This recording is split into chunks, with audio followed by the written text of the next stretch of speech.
এভাবে, আর চাঁদাবাজিটাকে আমি ব্যাখ্যা করেছি এভাবে, এবং আমি এও বলেছি চাঁদাবাজি চলবে না। কিন্তু সবটাকে যেভাবে চাঁদাবাজি দেখা হচ্ছে, সবটা চাঁদাবাজি না, কিছু আছে টাকা এভাবে তারা সম্মতিতে কালেক্ট করছেন, আমি ওটাকে চাঁদাবাজি বলতে চাচ্ছি না। তবে ওখানে স্বচ্ছতা প্রতিষ্ঠা করার প্রয়োজন আছে, সেটা আমি কিন্তু ওই বক্তব্যে বলেছি। এখন ধরেন আমি যদি বলতাম যে এরা কিভাবে হচ্ছে সবকিছু দেখবো, আমি দুটি জিনিসকে আরো বেশি জনগণকে কনসার্ন করার জন্য বলে দুটিতেই শুদ্ধতার প্রয়োজন আছে সেটা ব্যাখ্যা করতে চেয়েছি। এখন সেটা হয়তো ভুল ব্যাখ্যা হতে পারে, একটা শব্দ বাদ হতে পারে, বা সমঝোতা কথাটা বলেছি, সমঝোতার কথাটাকে ওনারা মনে করেছেন ওই ক্ষেত্রে বলেছে, কিন্তু আমি বলেছি সমঝোতা মানে নির্ধারণ করার ক্ষেত্রে মালিকরা সমঝোতা করেছে, যে 10 জন মালিক, 100 জন মালিক, 1 লাখ মালিক, তাদের সমিতি আলোচনা করে ঠিক করেছে যে চাঁদা হবে ধরেন 10 টাকা। ওই যে একমত হয়েছে ওটাকে আমি সমঝোতা বোঝাতে চেয়েছি। ওকে ওকে, কিন্তু আমি আমি আমি শুধু আপনাকে এতক্ষণ আলোচনায় বুঝাতে চেয়েছিলাম যে মানে যাই থাকুক না কেন আপনার কর্ম দিয়ে কিন্তু আমরা আসলে আপনাকে দেখব যে আপনি কতখানি সফল হইলেন। আমরা নিশ্চয়ই, আপনি যদি আমাদের সময় দেন, আমরা 2 মাস 3 মাস 6 মাস পরে আপনার সাথে আবার কথা বলতেই থাকবো। আমরা দেখব বাংলাদেশের মধ্যে থেকে আপনি আসলে কতটুক কি করতে পারলেন। কারণ মুখের কথার থেকে, আমি মনে করি যে মুখের কথা থেকে দৃষ্টান্ত অনেক ভালো। আমরা আসলে দৃষ্টান্তে কি দেখতে পাচ্ছি সেইটা আমাদের অনেক বেশি চাওয়া থাকবে আর কি। যাই হোক, আমি পরবর্তী প্রসঙ্গে যাওয়ার আগে আমাদের একজন দর্শক, ওনার নাম রফিক মমিন, উনি বলছেন যে খালেদ সাহেব আপনি বেশিরভাগ সময় সালাউদ্দিন আহমেদ সাহেবের বিষয়ে নানান কথা বলেন, উনার ব্যাপারে নিজে নিজে কথা না বলে উনাকে আপনার প্রোগ্রামে ইন্টারভিউ দেন। প্রথম কথা হচ্ছে সালাউদ্দিন সাহেব না, আমি আসলে বাংলাদেশে যারা সরকার আছে তাদের সবার ক্ষেত্রেই নানান ধরনের কথা বলতে চাই। এই মুহূর্তে সালাউদ্দিন সাহেব সম্পর্কে কি বললাম আমি জানি না, তবে সালাউদ্দিন সাহেব যদি আমাদের অনুষ্ঠানে আসেন, কথা বলেন, তাহলে আমরা খুবই খুশিও হব। আশাটা তার উপর নির্ভর করে, আমার উপরে না। আমি একটু জনাব শেখ রবিউল আলম আপনার কাছ থেকে জানতে চাইবো যে আওয়ামী লীগের 15 বছরে 3টা বড় বিষয় নিয়ে অনেকে সামনে আনেন, মানে আপনার মন্ত্রণালয়ে ঘনিষ্ঠ 3টা বিষয় নিয়ে আসে। একটা হচ্ছে পদ্মা সেতু, একটা হচ্ছে মেট্রো রেল, একটা হচ্ছে কর্ণফুলী টানেল। এই সময় পদ্মা সেতুর দুর্নীতির বিষয়ে হয়েছে কি হয় নাই সেটা নিয়ে বিশ্বব্যাংক, কানাডা যে বৈশ্বিক বিষয় এটাকে করে ফেলছিল, সেইটার ক্ষেত্রে আমরা অন্তর্বর্তী সরকারে দেখছি যে পদ্মা সেতুর যে পরামর্শক নিয়োগ করা হয়েছে সেইটার ক্ষেত্রে অনিয়ম খতিয়ে দেখবে বা তদন্ত শুরু করবে হচ্ছে দুদক। এর অগ্রগতি আমরা জানি না, আপনি আমাদের কোনো কিছু জানাবেন কিনা? অন্তর্বর্তী সরকারের একজন উপদেষ্টা অন্তত বলেছেন পদ্মা সেতুকে অহেতুক, তিনি বলেছেন এর জন্য চালের দাম বেড়ে গেছে। গত 1.5 বছরে মেট্রো রেলের বাকি রুটগুলোর কাজ স্লো হয়ে গেছে। এই কাজ জায়গা থেকে ছুটিয়ে নিয়ে চীনকে দেওয়ার চেষ্টাও নাকি কেউ কেউ করছিলেন ইউনূস সাহেবের আমলে। এখন আপনারা মেট্রো রেল বন্ধ করে মনোরেল করতে চান।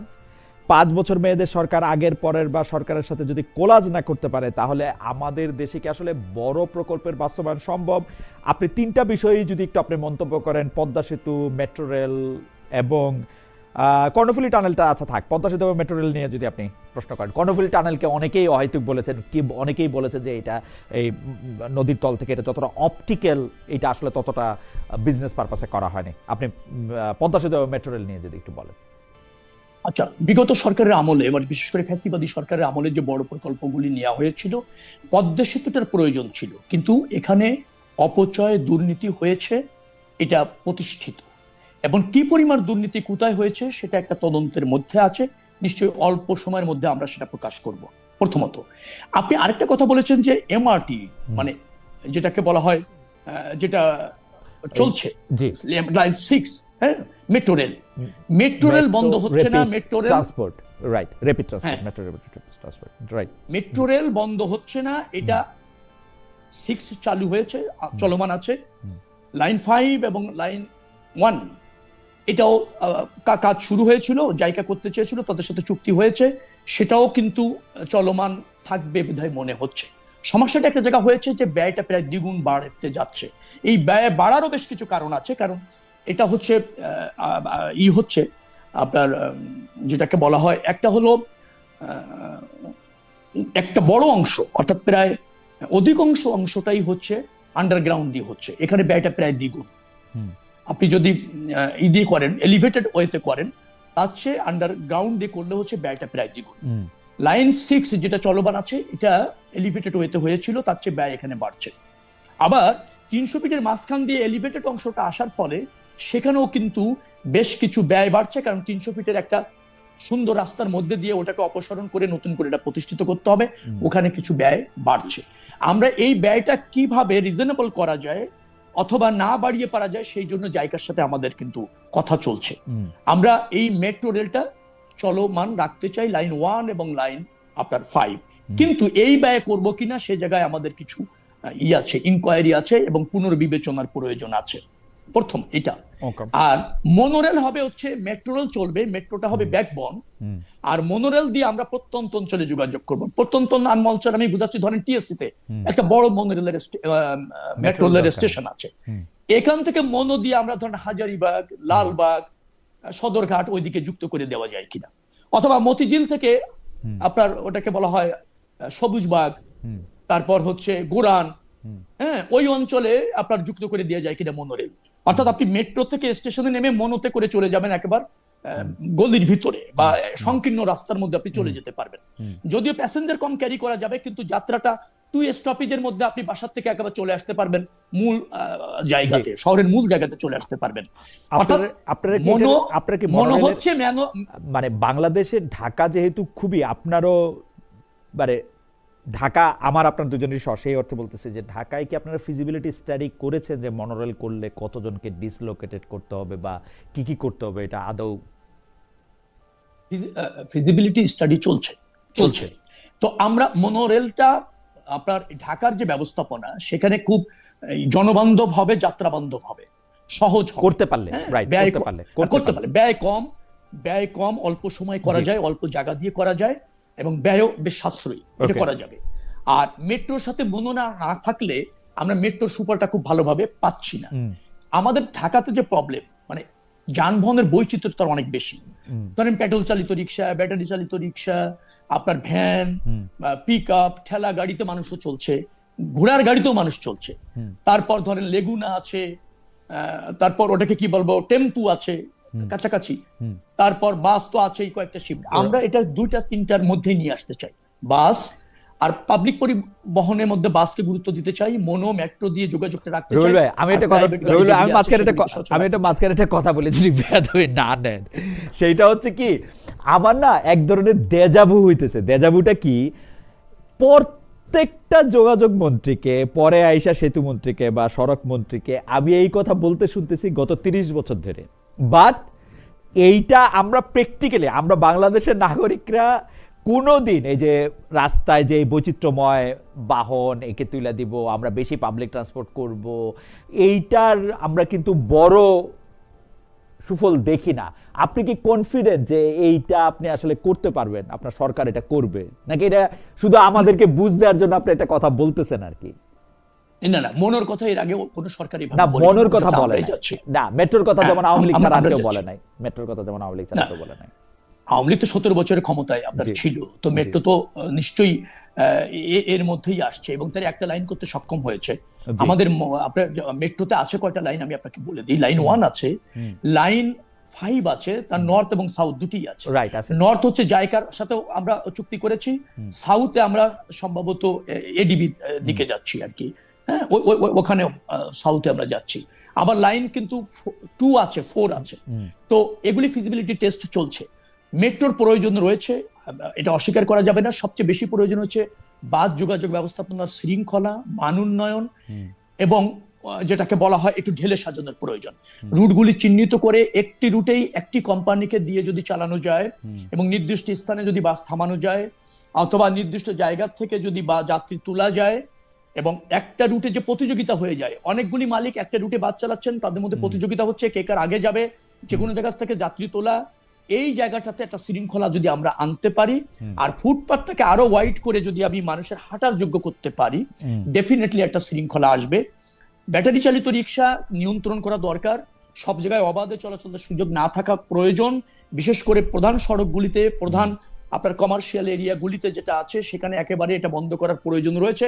তবে তাদেরকে আবার কিভাবে প্রতিষ্ঠিত করা যায়, পুনর্বাসন করা যায়, সেখানে কিভাবে একটা শৃঙ্খলা আনা যায়, যে কোনো লোক যে কোনো অবস্থাতে পারবে কিনা, তার একটা রেজিস্ট্রেশন থাকতে পারে, এই জায়গাগুলিতে একটা শৃঙ্খলা আনার প্রয়োজন আমরা মনে করছি।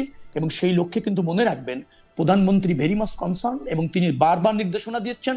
আমরা নারীদের জন্য বাস ইতিমধ্যে আপনার 10টি বাস চলছে, সেখানে আমি নারী ড্রাইভার, নারী সুপারভাইজার, নারী হেল্পার এবং নারী যাত্রী, এবং সেখানে করতে গিয়ে যেটা হয়েছে, বিআর বিআরটিসিতে মাত্র 26 জন নারী আপনার ড্রাইভার আছে, 2 জন মাত্র বাস চালাতে জানেন, আর 24 জন হালকা ভেহিকেল চালাতে জানেন। তো তাদেরকে আবার বাস চালানোর প্রশিক্ষণ দেওয়া হচ্ছে। নতুন বাস এনে, ইলেকট্রিক বাস আনার একটা আমরা সিদ্ধান্ত নিয়েছি, দ্রুততম সময়ের মধ্যে এনে বাস ব্যবস্থাপনা আমরা একটু ঢেলে সাজাতে চাইছি। এবং এগুলি অনেক কাজ এগিয়েছে। আপনি অবশ্যই, আমি আপনাকে প্রশ্নের জায়গায় আসি, অবশ্যই আমি দায়িত্ব নিয়ে বলছি যে আপনারা 1.5 থেকে 2 বছরের মধ্যে এই পরিবহন সেক্টরের আমূল পরিবর্তন দেখতে পাবেন। ওকে, আমূল পরিবর্তন। পজিটিভ পরিবর্তন, নেগেটিভ না তো? না, নেগেটিভ তো আমি পরবর্তী ব্যাটারি চালিত অটো রিকশা পুরো ঢাকা শহর ছেয়ে ফেলেছে।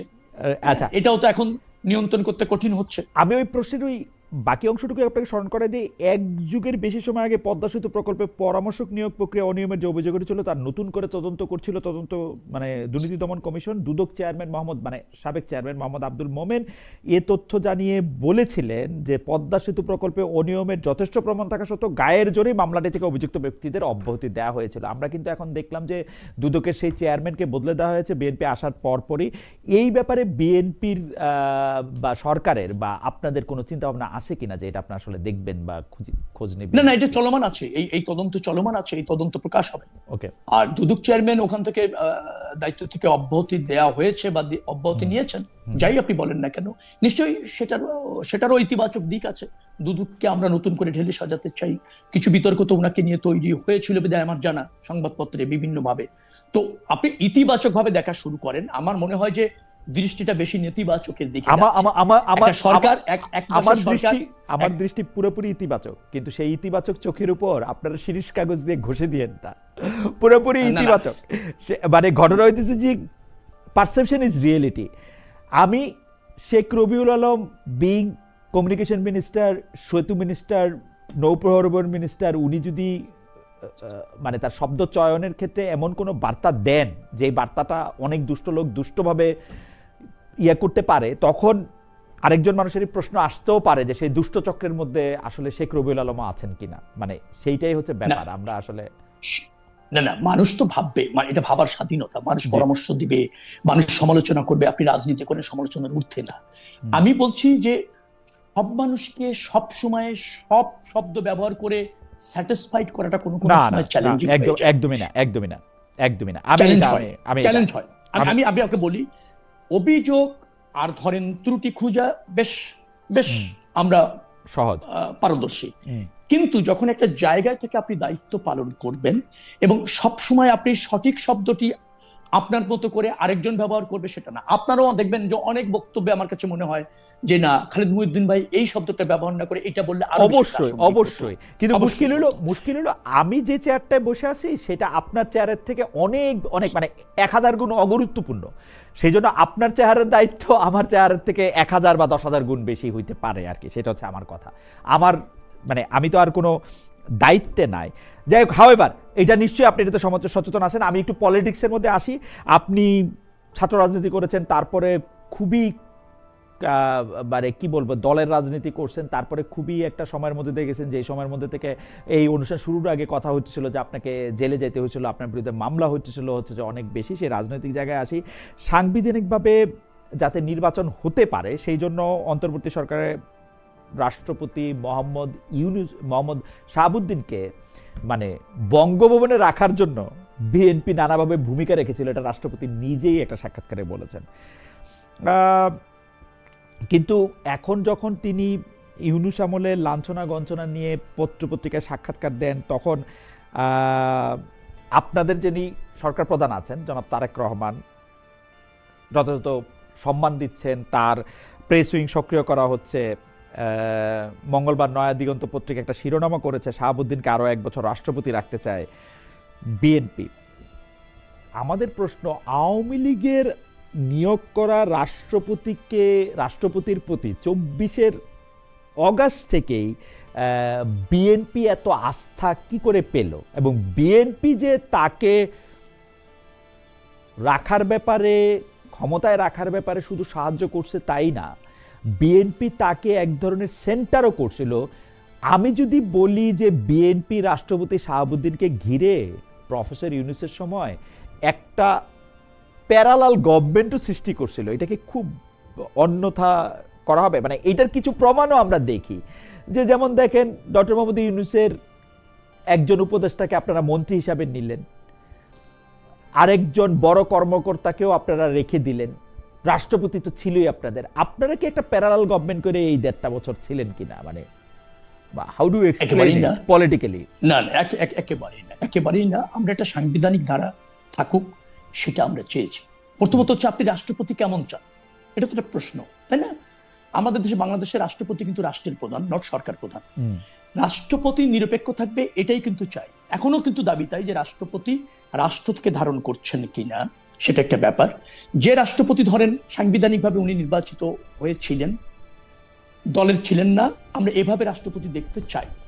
তিনি যখন 21-এর এই যে আন্দোলন, সেটাকে ওন করলেন, ফ্যাসিবাদী সরকার ছিল সেটা যখন তিনি বললেন, স্বীকার করলেন, না সেটা তো আপনি জনগণ লিখে কর্তৃক দিয়েছেন, নির্বাচিত সরকার। সেটা তো আপনি লিখে দিয়েছেন, পড়ছেন, সেটা তো লিখে। আচ্ছা, যাই পড়েন, তিনি তো বলেছেন এবং ইউনূস সরকার শপথ নেয়নি, রাষ্ট্রপতির কাছে নিয়েছেন। এই যে এনসিপির 3 জন নেতা রাষ্ট্রপতির কাছে শপথ নেন নেই, নিয়েছেন। কারণ কি? কারণটা হচ্ছে আমরা যে অন্তর্বর্তীকালীন সরকারটা চাচ্ছিলাম বা শপথ নিচ্ছিল, সেটা সাংবিধানিক একটা ধারাবাহিকতার মধ্যে দিয়ে থাকুক মিনিমাম, সেটা সবাই চাওয়া ছিল। যার ফলে রাষ্ট্রপতি তাদেরকে শপথ নিয়েছেন। রাষ্ট্রপতি অন্তর্বর্তীকালীন সরকার গঠনে সহযোগিতা করেছেন, অন্তর্বর্তীকালীন সরকারের সাথে তিনি কাজ করেছেন, অন্তর্বর্তীকালীন সরকারের যে লক্ষ্য ছিল সেটা বাস্তবায়নে তিনি সজাগ থেকেছেন, সক্রিয় থেকেছেন।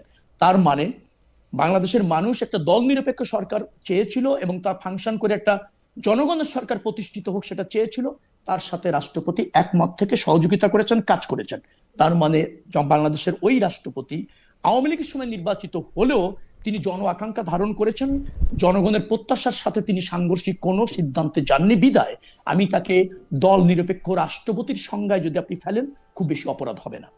সেই জায়গা থেকে আমি বলছি, এই যে নির্বাচনটা তিনি চেয়েছেন, নির্বাচন হয়েছে, অন্তরায় তৈরি করেননি, জনগণের রায়ের ভিত্তিতে সরকার হয়েছে, সেই সরকার শপথ নিক, তিনি সেটা চেয়েছেন, সহযোগিতা করেছেন, এটা তো সবারই দাবি। আবার পার্লামেন্টে গিয়ে তাকে ফ্যাসিবাদী বলেছেন, জুলাই যোদ্ধাদেরকে তিনি স্বীকৃতি দিয়েছেন, গণ অভ্যুত্থানের মাধ্যমে একটা জনগণের সরকার হয়েছে সেটা তিনি বলেছেন, অন্তর্বর্তীকালীন সরকার ভালো নির্বাচন করতে সফল হয়েছে সেটা তিনি স্বীকার করেছেন। তো এটা তো জনগণেরই এই ভূমিকা চায় একটা দল নিরপেক্ষ রাষ্ট্রপতির কাছ থেকে।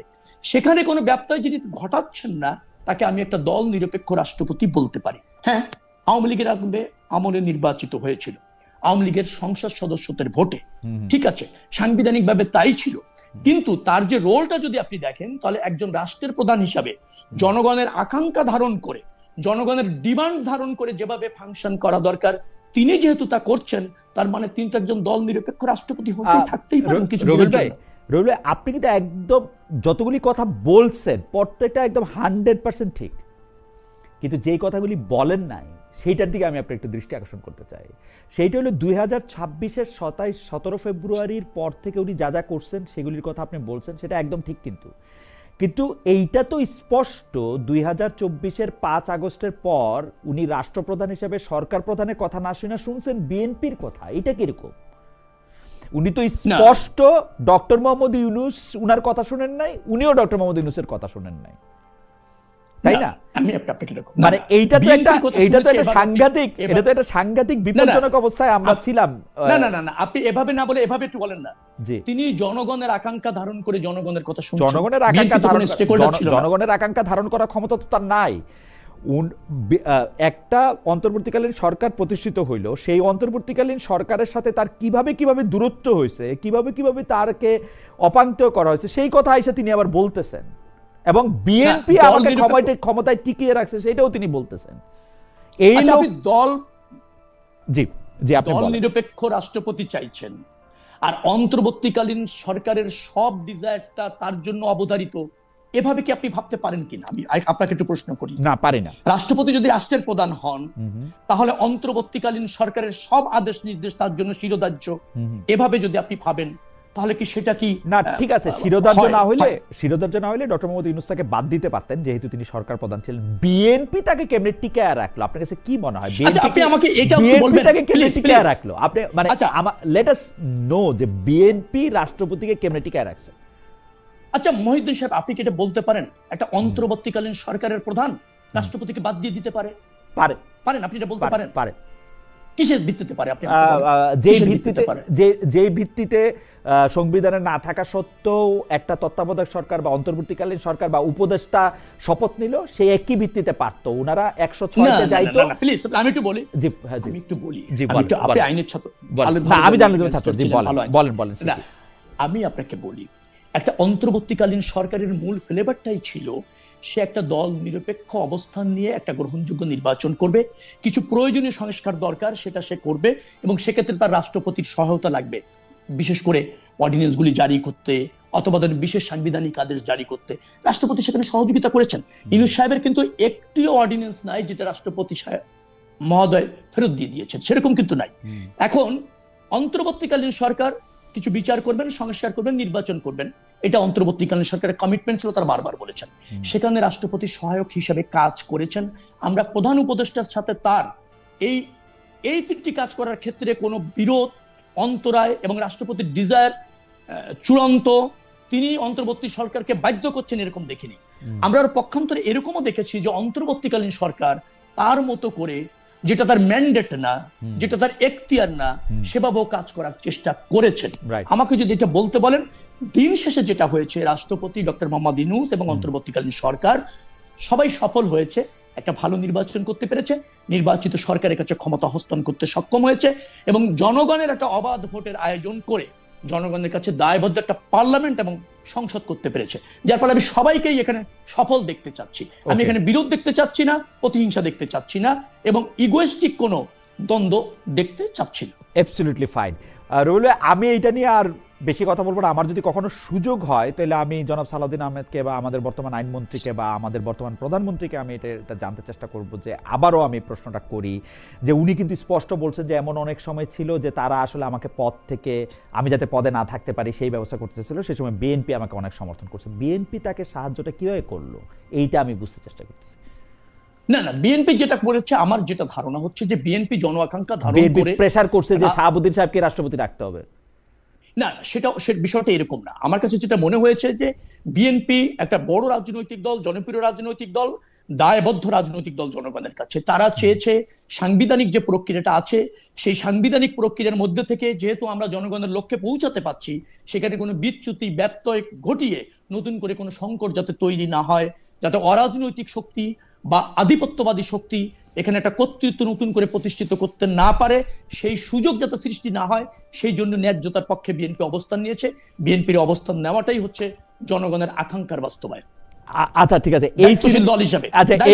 আচ্ছা, এই সিরিজের শেষ প্রশ্ন, রুবেল ভাই, আপনাকে এটা জানা আছে যে প্রথম যখন 5 আগস্টের পরে সরকার গঠন করা হয়েছিল, তখন কি আসলে বিএনপিকে প্রস্তাব করা হয়েছিল যে বিএনপি আইসা সেই সরকারে মানে যোগ দিক, বা বিএনপির সহ একটা জাতীয় সরকার হোক? না, আমি আপনাকে একটা কথা বলি, বিএনপি একটি রাজনৈতিক দল, সে জনগণের ভোটে নির্বাচিত হয়ে রাষ্ট্র পরিচালনা করতে চায়। সে কোনো ইন্টারিম সরকারের হতে চায় না, পারে না, এটা ন্যায্য না। তারেক সাহেব না থাকলো, আমরা চাই তারেক সাহেব না থাকলো, যেই থাকুক, একটা দলের আবরণে অন্তর্বর্তীকালীন সরকার হওয়া উচিত না। একটা দল নিরপেক্ষ সরকার হওয়া উচিত, যেটা আমাদের দীর্ঘদিনের দাবি ছিল। সেই জায়গায় অন্তর্বর্তীকালীন সরকার দল নির্ভর হবে, এটাই আমাদের চাওয়া। আমরা নির্বাচিত সরকার হতে চাই, জনগণের ভোটে নির্বাচিত হয়ে দেশ পরিচালনা করতে চাই। আমরা রাজনৈতিক দল হিসেবে এটা আমাদের অঙ্গীকার, এটা আমাদের রাইট। আমরা টেম্পোরারি কোন সরকারের অংশ একটা রাজনৈতিক দল হতে পারে না, অন্য রাজনৈতিক দল হতে পারে। ওকে, সেই জায়গা থেকে এটা আমাদের স্থান পরিষ্কার। আচ্ছা, আপনারা জনগণকে গণভোটে হ্যাঁ ভোট দিতে বলছিলেন রুবেল ভাই, মানে তখন কিন্তু এই কথা বলেন নাই যে আগে গণভোট, সংসদ ও সংবিধানের অনুমোদন করতে হবে। জুলাই সনদে আপনারা সই করছেন, সই করার সময় আপনারা বলেন নাই আগে সংসদে এটা পাশ করাতে হবে। সংসদ ও সংবিধানের কথা বলে আপনারা সংবিধানের সংস্কার পরিষদ কোর্ট করতেছে আমি আটকে রাখছেন। এই অবস্থায় জামাত এনসিপি যদি সন্দেহ করে যে বিএনপি সরকার শেষ পর্যন্ত জুলাই সনদ বাস্তবায়ন করবে না, এবং সেই সন্দেহের প্রতি যদি আমি আস্থা রাখি, আমি খালেদ মহিউদ্দিন, যে আসলে বিএনপি করবে না, এই পুরনো বন্দোবস্তে দেশ চালাবে, তো তাদের সন্দেহ, আমাদের সন্দেহ এবং ওদের প্রতিবাদ, আমি তার প্রতিবাদ করতে পারবো না, আমার সন্দেহটা থাকলো, এইটা যৌক্তিক মনে করেন কিনা আপনি? মনে করি না। সবাই সন্দেহ তো মানুষের একটা রাইট, জি, এটা আপনার অধিকার, করতেই পারেন। জি, আপনার মতো হচ্ছে না এটা ভেবে আপনি প্রতিবাদ করতে পারেন, এটা আপনার রাইট। জি, কিন্তু আমি যেখানে বলতে চাই, জুলাই সনদ বিএনপি যা সই করেছে তা বাস্তবায়ন করবার জন্য জনগণের কাছে বিএনপি অঙ্গীকারাবদ্ধ, অক্ষরে অক্ষরে সই করা জুলাই সনদের বাস্তবায়ন বিএনপি করবে। এক নাম্বার 2 হচ্ছে জুলাই গণভোটে যে সংবিধান সংস্কার পরিষদ করা হয়েছে তার জন্য গণভোটটা হয়নি।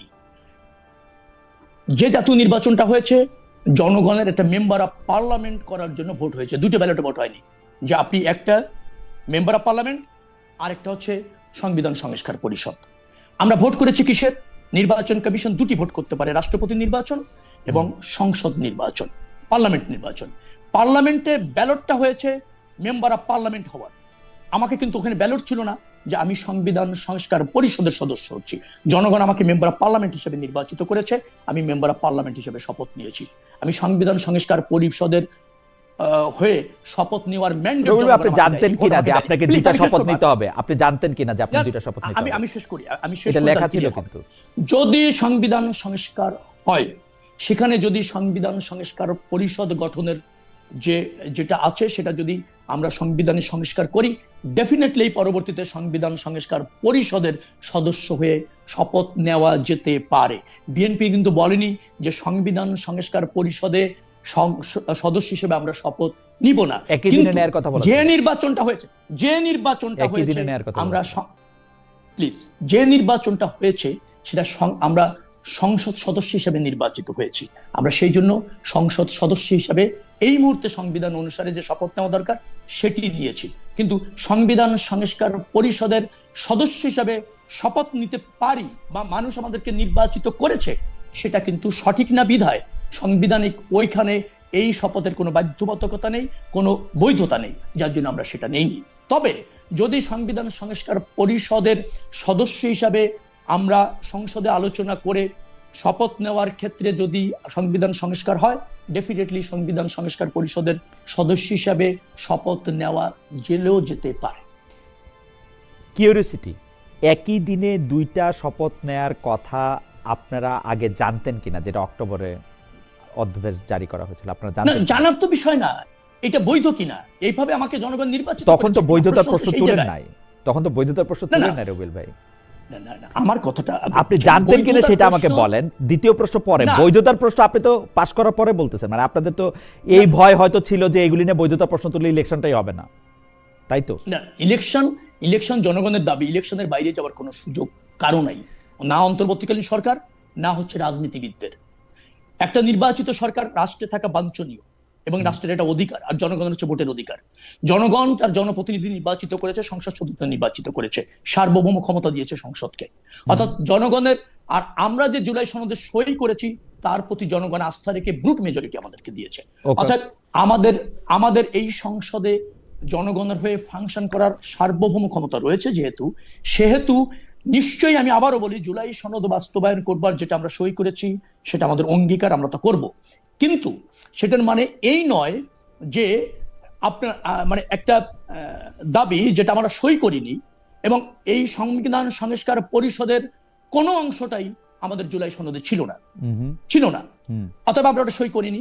এখন আমরা সংসদে যাব, আলোচনা করব, মেম্বার অফ পার্লামেন্টে যদি মনে করে ইয়েস ওটারও প্রয়োজন আছে, তখন আমরা যদি মেজরিটির ভিত্তিতে অথবা 2/3 মেজরিটির ভিত্তিতে ওই অংশটা সংবিধানে কারেকশন করা হয়, ডেফিনেটলি সংবিধান সংস্কার পরিষদের সদস্য হিসাবে শপথ নিয়ে তারপর সেটা বাস্তবায়ন করা যাবে। আমরা না করছি না তো, আমরা বলছি না তো শপথ নিব না।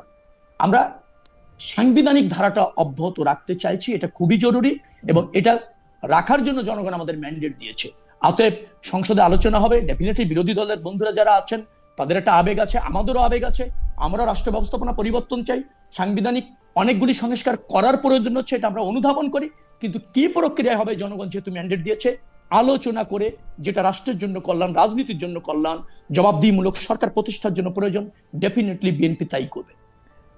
রুবেল ভাই, পরের প্রসঙ্গ, এই প্রসঙ্গ নিয়ে আপনি শুধু মনে রাখেন যে আপনার সঙ্গে আমার আবার কথা হবে। আমি 1-2 মাস পরে যদি বাংলাদেশে আসি, আমি ঠিক এই প্রসঙ্গ নিয়ে আপনাকে আবার আমি কথা বলতে চাইবো, ক্যামেরার বাইরে বা ক্যামেরার সামনে, যখনই আমার সুযোগ হয়। পরের প্রসঙ্গে আসি। নির্বাচিত জনপ্রতিনিধি না থাকায় গত 1.5 বছর ধরে স্থানীয় সরকারে এক ধরনের অচল অবস্থা রয়েছে, যেটা আপনি জানেন। বিএনপি সরকারে এসে স্থানীয় সরকার নির্বাচন নিয়ে আগ্রহ দেখা দিয়েছিল, কিন্তু এখন সিটি কর্পোরেশন, জেলা কর্পোরেশন এমন নানা জায়গায় সরকার বিএনপি নেতাদের নিয়োগ দিচ্ছে। এসব নিয়োগ নিয়ে সোমবার বিবিসি বাংলার একটা প্রতিবেদনের শিরোনাম ছিল সিটিএ জেলা পরিষদ কি বিএনপি নেতাদের পুনর্বাসন কেন্দ্রে পরিণত হলো কিনা। আপনার মন্তব্য জানতে চাই। শুধু স্মরণ করিয়ে দিতে চাই আমাদের দর্শকরা যারা জানেন তারা জানেন 6 সিটি কর্পোরেশন ধারাবাহিকতায় বরিশাল, রাজশাহী, ময়মনসিংহ, রংপুর ও কুমিল্লাতেও বিএনপি নেতাদের প্রশাসকের দায়িত্ব দিয়েছে সরকার। আচ্ছা, একটি নির্বাচিত জনপ্রতিনিধি, স্থানীয় সরকারের জনপ্রতিনিধি যারা আছেন তারা নির্বাচিত না হওয়ার আগ পর্যন্ত কার্যক্রম সচল রাখার জন্য সরকারের ইনিশিয়েটিভগুলি বাস্তবায়ন করবার জন্য প্রশাসক দরকার। এটা একটা বৈধ প্রক্রিয়া, প্রশাসক আছে, নিয়োগ দেওয়া যায় এবং স্থানীয় সরকার মন্ত্রণালয় সেইটা গুরুত্বটা অনুধাবন করেই এই প্রশাসক নিয়োগ দিচ্ছে, এটা ন্যায্য। প্রশ্নটা হচ্ছে দলীয় বিবেচনায় কেন নিয়োগ দেওয়া হচ্ছে। এখন বিএনপি সরকারে আছে, তার যে ম্যান্ডেট অর্থাৎ জনগণের কাছে তার যে ইশতেহার তা বাস্তবায়ন করবার জন্য ডেফিনেটলি এটা দল হিসাবে ওখানকার যোগ্য লোক যিনি আছেন, উপযুক্ত লোক যিনি আছেন তাকে প্রশাসক নেওয়া যেতে পারে বা নিয়োগ দেওয়া যেতে পারে। যেহেতু প্রশাসক নিয়োগ দেওয়ার ক্ষেত্রে কোনো নির্দিষ্ট ক্রাইটেরিয়া নেই, ক্ষমতাসীন দল যিনি জনগণের ম্যান্ডেট পেয়েছেন আপনারা ইলেকশনগুলি করবেন না, মানে কি বলে, মানে অবশ্যই দ্রুততম সময়ের মধ্যে করা হবে, দ্রুততম সময়ের মধ্যে করা হবে। আপনি এটাও জানেন যে আপাতত কিছু পোস্ট দেওয়া হলো, ডেফিনেটলি আপাতত এটা তো আর স্থায়ী সমাধান না, অল্প সময়ের জন্য এটা হয়তো কার্যকর থাকবে। আপনি নিশ্চয়ই ডেফিনেটলি জানেন যে আমেরিকাতে কিন্তু সরকার পরিবর্তন হওয়ার সাথে সাথে প্রায় 42,000 পদ আছে সেখানে দলীয়ভাবে নিয়োগ দেওয়া হয়। একটাই কারণ, সেটা তো স্পয়লার সিস্টেমে রিপাবলিকানরা আসে প্রেসিডেন্ট। কারণটা কি? কারণটা কি? কারণটা হচ্ছে দায় যেহেতু আমাকে নিতে হবে, রাষ্ট্র ব্যবস্থাপনায় যেহেতু আমাকে জবাবদিহি থাকতে হবে, আমাকে যেহেতু আমার ইশতেহার পূরণ করতে হবে, অতএব আমার লোককে রেখে আমি এই দায়িত্বটা আস্থাভাজন লোককে রেখে সম্পূর্ণ করতে চাই। এটা কিন্তু একটা রাজনৈতিক দলের অধিকার থাকে। তবে আমি আপনার সাথে ওই জায়গায় একমত যে দলীয় বিবেচনায় দীর্ঘদিন ধরে এই সমস্ত প্রতিষ্ঠান নিয়োগ হলে গণতন্ত্র, জনগণের পছন্দ করার অধিকার, জনগণের স্থানীয় জনপ্রতিনিধি নির্বাচিত করার অধিকার খর্ব হয়, সেটা কাম্য হবে না। বিএনপি সজাগ আছে, অল্প সময়ের মধ্যে স্থানীয় সরকার নির্বাচন করে জনগণের নির্বাচিত প্রতিনিধিদের কাছেই ক্ষমতা হস্তান্তর করা হবে। রুহুল ভাই, আমি শুধু এমনি একটু মাঝখানে একটু জানতে চাই আর কি, আপনি কি আমলাদের ক্ষেত্রে, যেমন আপনার সেক্রেটারি এবং এডিশনাল সেক্রেটারি বা জয়েন্ট সেক্রেটারি যারা আছেন তাদেরকে কি আপনি আসলে যথেষ্ট বিএনপি মাইন্ডেড কিনা, আপনার সাথে একবারে চলবে কিনা, ওরকম লোক নিয়োগ দিচ্ছেন যাতে জামায়াত আওয়ামী লীগ না হয়, শুধু বিএনপির লোক ওরকম না? আমি মন্ত্রণালয়ের দায়িত্ব পাওয়ার পর যারা ওই মন্ত্রণালয়ে ছিলেন তাদের সবাইকে নিয়ে কাজ করছি। এখনো পর্যন্ত কোনো একজন অফিসার পর্যন্ত চেঞ্জ হয় না।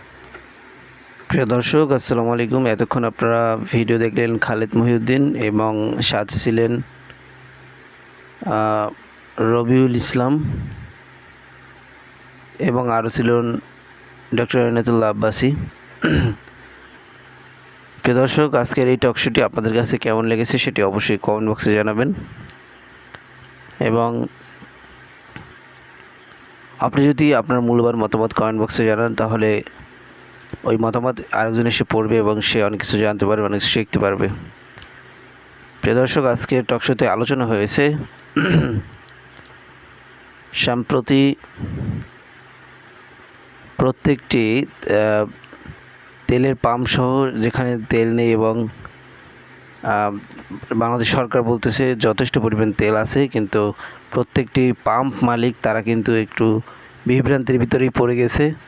তারা বলতেছে যে আসলে আমাদের পাম্পে তেল নেই, কিন্তু সরকার যেহেতু বলতেছে তেল আছে, সেহেতু জনগণ কিন্তু ক্ষিপ্ত হয়ে যাচ্ছে এবং পাম্পের উপরে আক্রমণ করতেছে। এবং পাম্প মালিক যারা আছেন তারা কিন্তু অলরেডি একটি প্রথা চালু করছেন, যেখানে ড্রাইভিং লাইসেন্স এবং গাড়ির বৈধ কাগজপাতি যদি থাকে তাহলেই তারা তেল দিবেন এবং যদি না থাকেন তাহলে তারা তেল দিবেন না, এমনটি কিন্তু আমরা জানতে পারি। দর্শক, যাই হোক, আজকের মতো এখানেই শেষ করলাম। আবার দেখা হবে নতুন কোনো ভিডিওতে। সেই পর্যন্ত ভালো থাকবেন, সুস্থ থাকবেন। যারা এখনও আমাদের ইউটিউব চ্যানেলটিকে সাবস্ক্রাইব করেননি, একটি সাবস্ক্রাইব করে দেবেন। ভালো থাকবেন, সুস্থ থাকবেন। আল্লাহ হাফেজ।